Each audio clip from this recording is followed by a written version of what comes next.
The King of Queens is a show that I have a really long and complicated history with. I don't want to call it one of my favorite shows. I think that would be kind of watering down my opinion of it too much. Back in 2015, which was almost 10 years ago now that I actually say it out loud, I started a series called King of Queens Sins. Many of you may know.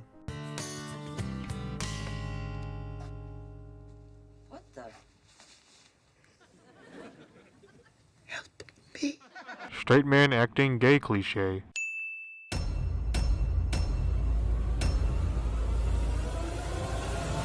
Was that all just to get me to sleep with you?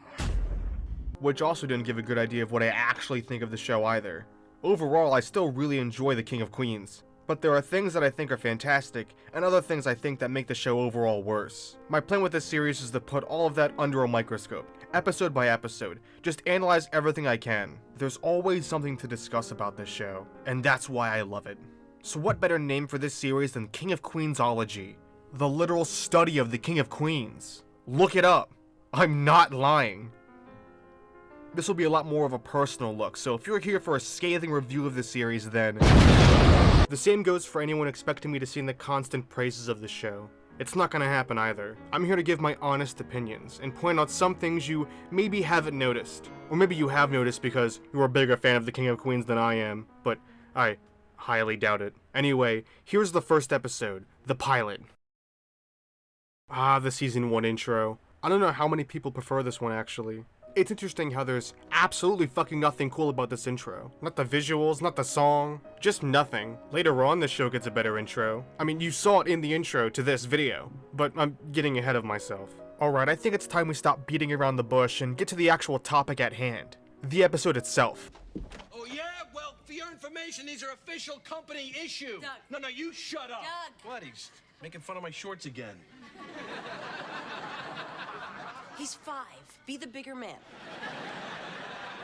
Do you want to talk about characters' first lines? No, actually, do you want to talk about the first scene in the entire show? Honestly?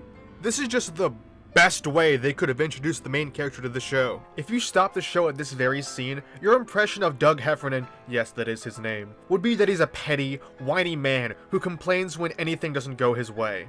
And you know what? That's pretty accurate for the rest of the series. From episode 1 all the way to the finale, Doug pretty much acts exactly like how he does in this very first scene. Absolutely no development whatsoever in this entire show. None. Oh, something I arranged to have delivered today 3 days early. You're not. That's correct.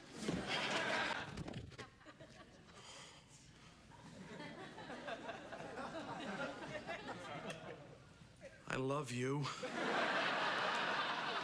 Here we can see Doug has it all. He's in his prime. His beautiful wife Carrie in one hand, and in the other, a man cave all to himself. He talks so good about it, it almost comes off as foreshadowing for some unforeseen event. Doug! Yo, Doug, you got the TV? Yeah, it's down here.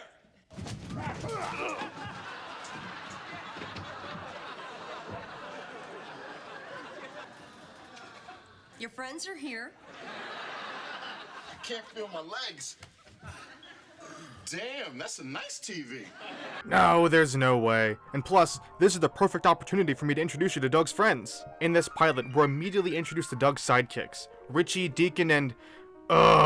Spence. I fucking hate this character. Imagine every nerdy, geeky stereotype and throw it into one person. That's this character, and he's so fucking annoying. And you know, I already don't like Patton Oswalt, so his presence here just really makes things worse. Daddy, a monkey!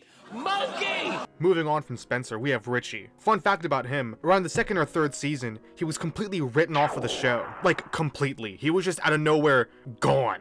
The reason for this is because the actor behind the scenes, Larry Romano, asked to leave the show so he could star on a different show called Kristen, which only lasted 6 episodes. God, you must feel like a fucking idiot, Larry. 9 seasons! You could have had 9 seasons under your belt, but no, you had to throw it away for 6 fucking episodes before being canned. Nice one, Larry. Well, out of Doug's friends, I guess that just leaves Deacon, which, he works at the same job as Doug. He has an affair and gets divorced later on. Yeah, I guess that's about it. I don't know. Would you do Hillary? It's First Lady, you gotta do it. I don't know. She's filling out that skirt a little bit too much for my taste. Nah, see, I love a little jiggle on the First Lady. Doug, it's after 6. Enough with the TV. All right. Hey, you guys, come on, you better get out of here. Let's Douglas, my man, you are whipped. Yeah, man, you're whipped. What are you talking about? You still live with your mother. After Doug is mercilessly pussy whipped by his wife, he attempts to woo his queen in his newly founded man cave, but is ever so rudely interrupted by a light knocking at the front door. What's that? It's just urgent knocking. It'll go away. Stop, I'll get it. No. You stay here. You gotta stay focused, okay? Hey, stay in the mood. Huh? Hey, it's all coming back.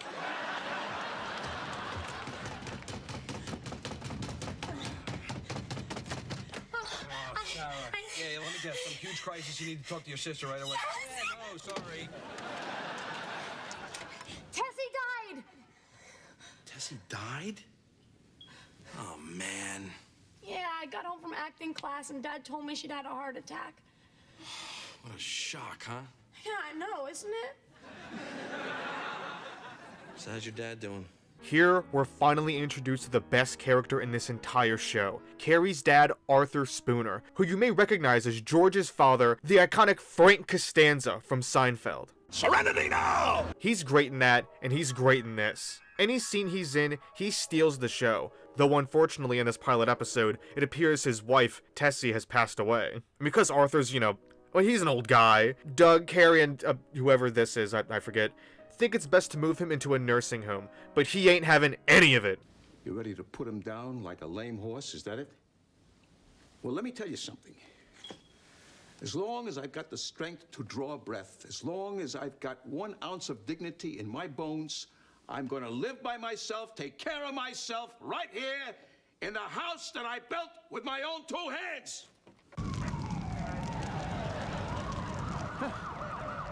I wonder if it's too late to get insurance. Well, it didn't take long, but Arthur proved he indeed cannot be trusted to live on his own, so he finally agrees to move into a nursing home.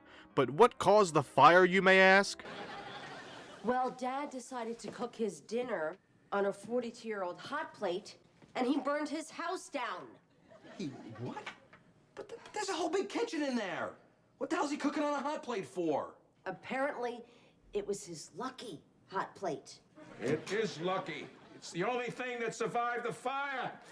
Though it seems for the best, Carrie ends up having second thoughts about the whole thing. Moving her father into an old folks home just doesn't sit right with her, so she does what any good wife would do and convinces Doug to let him live in their house by taking advantage of his emotions. Let's go tell Dad. Are you okay? I need a few minutes. But where will Arthur stay, you may ask? Well, there's no other room. I mean, there's this room, but this room is... Oh, no. This is my safe place. I'm safe here, remember? Remember that foreshadowing I mentioned earlier? The rest of this episode really just ends up boiling down to a montage of wacky antics and situations ensuing now that Arthur's living with the Heffernans, but there's one specific scene here that I really want to highlight. Now, I've been waiting to talk about this since the very beginning of this video, but I wanted to wait until this very scene to discuss it. There is a second, unaired version of the King of Queens pilot, and for the longest time, this scene you're seeing right now was the only piece uploaded online, put up by one of the producers and co-creators of the show on fucking Facebook of all places. It shows one of the main differences from the aired and unaired version of the episode. Originally, Jerry Stiller was not going to play Arthur Spooner.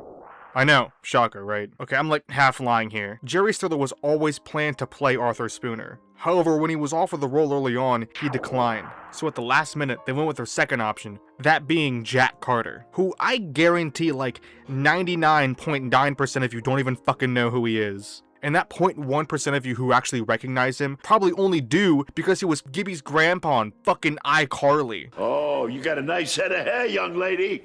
I'm a guy. The what? Oh, yeah. And you know, I mean, he did a serviceable job as the character, but there was clearly something missing. So when Jerry Stiller was shown the filmed pilot, he grew into a fit of rage, throwing objects around the room and demanding he be given the role of Arthur Spooner. Okay, once again, I'm like half lying here. The producer of the show begged Jerry Stiller's agent to watch the pilot, and after seeing the wonderful chemistry between Kevin James and Leah Remini, he immediately signed on to be Arthur Spooner. And from that, history was made. They refilmed every scene with Arthur while keeping everything else in the episode virtually the same. And again, for a long time, this was the only scene of this pilot available online. That was until a little bit ago, someone took a sneaky recording of the full pilot. Apparently, the entire original unaired pilot was available to view at the Paley Center of Media in New York City. Now we can have a full view into what kind of performance Jack Carter would have had in the series as Arthur. And as I said earlier, it was fine. He does a fine enough job, but clearly comparing scene to scene, you can tell Jerry Stiller was meant to be Arthur Spooner. It's no contest. Beyond the change in casting, as I stated earlier, the unaired and aired version of the pilot are pretty much identical, with only slight differences here and there. For example, there's a slightly longer opening to the episode with Carrie getting the new TV ready before Doug arrives home. Also, when Arthur burns down his house, there's like a zoom out shot that isn't in the final episode, but is in the unaired version. The font in the opening credits is like slightly different. I'm just grasping at straws here, dude. There's nothing. Living with us has calmed him down so much. In fact, I just spoke to him an hour ago, and he said he was just going to spend the rest of the afternoon in his room reading. Isn't that something?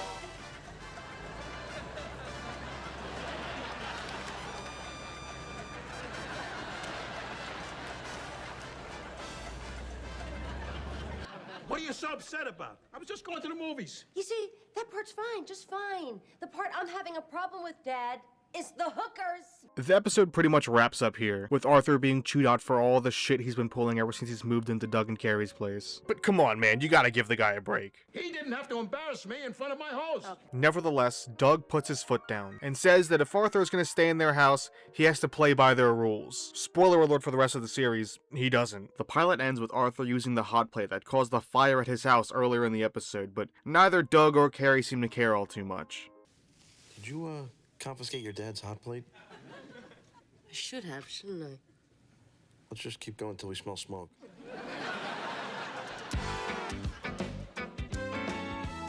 And, I mean, yeah, that's pretty much it. That's King of Queens-ology. I hope you learned something from this whole experience, because I sure didn't. And alright, for real though, after putting this whole thing together, this whole video, I'm left wondering, has anyone else on this site actually reviewed this show? No, seriously, has anyone actually gone out of their way, written a whole review or analysis or whatever, and talked about the King of Queens? I have to look this up. I have to know. Has anyone else out there actually gone out of their way and talked extensively about this show? I need to know. I need to find out. So I was like sitting around watching the show and shit, and I was like, you know, I've watched this so many times in my entire life. Why not just do a review on it or something? So welcome back to a review here, talking about King of Queens, 1998 show, last from 1998 to 2007, 9 seasons, starring Kevin James, Leah Remini, and Jerry Stiller. And you should know how this show goes. People say it's like the modern Honeymooners, you know. Yeah, I wasn't really crazy about that show. You know, it's a pretty old show, but it's alright, you know. I like this show better because it's funnier.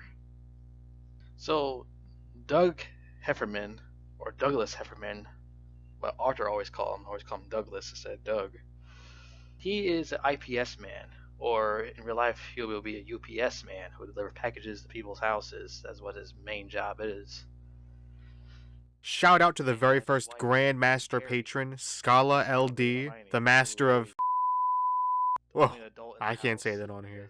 Shout outs to the Master Patron, Geeky Game Guru, the master of wasting money, because this is what it's going to. And of course, shout out to the Journeyman Patrons, Henri Wickers, Bananas Are Violet, Bloomblorp, Buy Engine Oil, Dr. Moon, Gage M, Gizmo, Horsey Jumper, JK Gamer 2146, Max Butek. Butek? Murky Waters 6, Rose Quartz, Sam Bishop, Silly Alien Lady, The One True Fusion, Yotawo, and ZT the Fish Guy.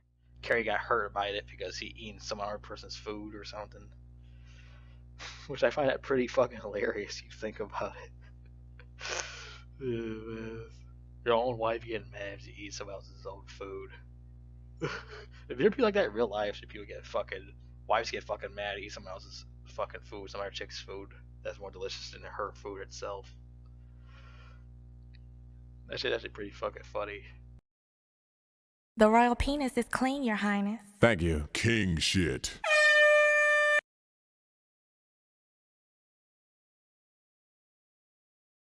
Sheen, do not push this button.